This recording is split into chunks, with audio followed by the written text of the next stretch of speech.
nuge qamna odu wajjin ani Muhammad Fantalitim. Polisonni adda naannoo Somaalee guyyaa har'aa adoolessa 12 bara 2018 daangaa Oromiyaa baha kibba bahaa fi kibbaan weerara banuun lubbuun namoota hedduu dabruu maddeen himan. Godina Harargee bahaa aanaa Cinaaqsan araddoota Waleensoo Qobboo Biiqaa fi Faafam keessatti humnoonni poolisoota addaa naannoo Somaalee weerara hawaasa nagaa irratti bananiin gaagama lubbuu dhaqqabsiisanii jiru.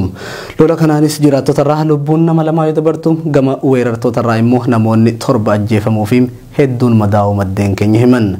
Namoonni lamaan madaa'an Nim'aanii fi Ibrahim Muhammad Hassan Oggaataan Abdii Isee Aliyyi namni jedhamu immoo rasaasan madaa'eera. Baha Oromiyaatti godina Harargee bahaa aanaa Guursumitti adoolessa 12 bara 2018 araddaa bilisummaa fi Misraatti weerara poolisoonni addaa naannoo Somaalee jiraattota irratti banteen jiraattota irraa namni 4 yoo wareegamu namni 3 madaa'u immoo maddeen OMN himan. Lola kanarratti waraanni bulchiinsa mootummaa naannoo Somaalee meeshaa gurguddaa fayyadamuun miidhaa hamaa jiraattota irratti dhaqqabsiisaa akka turetu himame. Gama kibba Oromiyaatiin immoo godina Gujii aanaa Horsiisee Bulaa Gumii Eldalloo ganda malkaa gubaa bakka adda malkaa hoolaa jedhamutti humna addaa Somaalee Itoophiyaa waraana uummata nagaa irratti hardhabaniin hanga gabaasni kun qindaa'etti lubbuun nama lamaa yoo dabartu namoonni 3 immoo madaa'anii jiraachuu maddeen keenya gabaasan. Kominikeeshiniin godina Gujiitis addeessetti jira. Qeefii qabeenya keenya irratti humna hidhateen ajjeefamaa jira jechuun jiraattonni iyyachuu irratti argamu. Kanaaf mootummaan rakkoo keenya kanaaf ariifatee furmaata nuuf kennuu qaba jechuun miidhamtoonni hospitaala keessatti wal'aanamaa jiran dubbatan. Gama kibba Oromiyaatiin godina Baalee aanaa Madda Walaabuu ganda Maddaa naannawaa Dirree Luuccaa keessatti poolisoonni addaa naannoo Somaalee dhukaasa jiraattota naannichaa irratti bananiin hawaasa irraa namni tokko madaa'uun hospitaala Madda Walaabuutti wal'aanamaa jiraachuu maddeen ifoomsan. Weerartoota irraa immoo namni 4 galaafatameera jedhame jiraatan naannichaa irraa dubbifne akkanaan dubbata. Aanaa Madda Walaabuu aanaa godina Baalee aanaa Madda Walaabuu ganda Madda araddaa Dirree Luuccaa kan sammuu jedhamu irratti lolli kun kan banu yaada lolli kun guyyaa lama duras banamee ture guyyaa lama duras Yuwali mootummaa naannoo Somaalee uummata Oromoo irraa nama tokko wareeganii nama tokko ajjeesanii turanii har'a guyyaa lama iddoodhaan jidduu ta'ee har'a ganama kana sa'aatii 12tti galanii hanga amma wanni jiru uummata Oromoo irraa namni tokko dhaabee farii gara hospitaala Madda Walaabuu geeffamee jira. Gama liyyuu hailiitiin dammoo namni 4 akka wareegametti odeeffannoo kan dhaqqabe.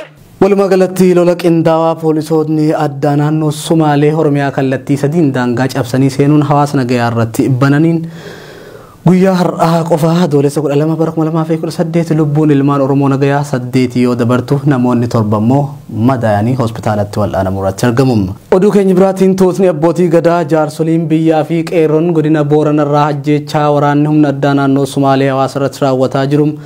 Lafa godina tokko ta'uu kan mootummaa wayyaanee maqaa referendamiitiin bulchiinsa mootummaa naannoo Somaaliitii kennee fi boora'uu jireenya hawaasa naannichaatiin wal qabateen fala barbaacha bulchiinsa mootummaa naannoo Oromiyaatti iyyachuuf gara magaalaa Finfinneetti imalan falaaf mala homaatu osoo hin argatin turtii guyyaa 9 booda gara Booranaatti deebi'uu himatan. Jaarsoliin biyyaatii fi abbootiin gadaa kan manaa nu baasee lafa teenya irratti du'uu daangaa keenya irraa nu dhiibuu fi poolisoonni addaa naannoo Somaalee halkanii guyyaa jireenya hawaasa keenyaa booressuu jecha jijjiirama guutuu biyyattiitti gaggeeffamaa jiru ni deeggarra. Hiriira deeggarsaa muummee ministeeraa Dr. Abiy Ahmad irratti lammiilee keenya dhoo'insa boombitiin madaa'anii hospitaalatti wal'aanamaa jiran ni gargaara jechuun re'ee 160 konkolaataa FSR tokkoon fe'atanii gara Finfinnee imaluun namoota hospitaalatti wal'aanamaa jiran gargaaru tuutni kun ibsee jira. Erga gargaarsa isaanii geeffatanii booda gara bulchiinsa mootummaa naannoo Oromiyaa deemuudhaan gaaffii manaa isaan baaste gaafachuuf carraaqqin isaan hin godhin hin jiru.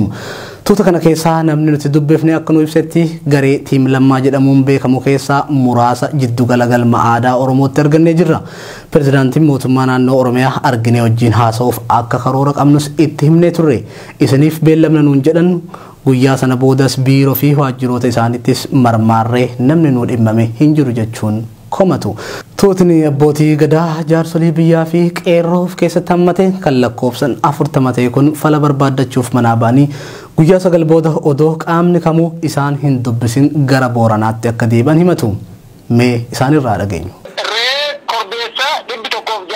Especially tokko guutuu qabannee baanee tukuraan beesaa dhukkubsattoota dubbisnee bakka water construction jedhamu iddoo fokkata wayi kanamnin nyaata keessummoo madiiseeti ni shintineeti dhabinteen keessatti reeru rahuudhan warra tiim lammaa ta'anii nama Dr. Milkeessa Midhagaa nama Taayee Dandana Aadde Fatiyaa hooggantuu dhimma hawaasummaa fi daa'imman Oromiyaa warra kan hunda argannee ni dubbifnee galma giddu galaa aadaa Oromiyaatti. Dhagaatiin jira. Rakkin akkana qabna lamma barbaanna isaatti erganuudhaan farsa pirogiraamii nu qaba isanillee nis wajjin nuuf argama jennee beellamanne jarillee nuun bilbilee nullee dhufuu hin dandeenye innillee nutti hin dhumne akkasii bilisa jedha Finfinnee keessatti daabboo goga osoo hin nyaatin algaa keessa jararamaa bullee amma argachita kanne jechuudha. Oduu keenya xumuraatiin magaalaa Dirree Dhawaatti jala bultiin torban aadaa Oromoo guyyaa har'aa eegaleeti jira. Magaalaa Dirree Dhawaatti jala bultii torbee aadaa Oromoo sababeeffachuun namoonni dhiiga arjooman Udii Musaa gabaasa dabalataa akka itti aanutti dhiyeessa. Magaalaa Dirree Dhawaatti jala bultiin torbaan aadaa Oromoo guyyaa har'aa eegalameeti jira.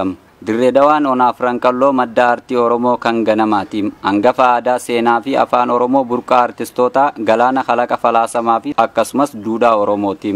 Magaalattii keessattis aartiin Oromoo akkuma jalqaba biqile meeree dagaagee akka jiraatu taasisuuf namoonni hedduun carraaqqii addaa taasisaa turaniiti jiru. Carraaqqii fi dadhabbii osoo addaan hin ciisin taasifameen magaalattii keessatti eenyummaa Oromoo har'a eeguun danda'ameeti jira. Dhaloonni ammaatis imaanaa dhalootaa dhalootatti daddabraa dhufe kana galma yaadame biraan ga'uuf deemsarra jiru. Maqaan kiyya Muhammad Ali Maayaan naan jedhama.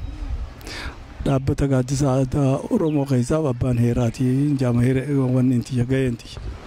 Ayyaana kana eenyufaadhaa qopheessa? Koruma gaaddisa aadaa lammii Oromootii fi uummata keenya gartee dhaabaa sanuma waliin waltaanee sanuma waliin qopheessina. Kaayyoon ayyaana kanaa maali? Kaayyoon ayyaana kanaa ta duraati aadaa teenya mul'isu afaan keenyaa fi aadaa teenya mul'isu ta duraati ammaas uummata keenya wal barsiisu wal garsiifnee wal barsiisu kaayyoon teenya fuuldura akka wal qabannee deemnee bakka geenyu godhuudha jechuudha. Uffata aadaa uffatanii tuuta hedduudhaan har'aan tana maaliif magaalaa keessa deemuun barbaachisa?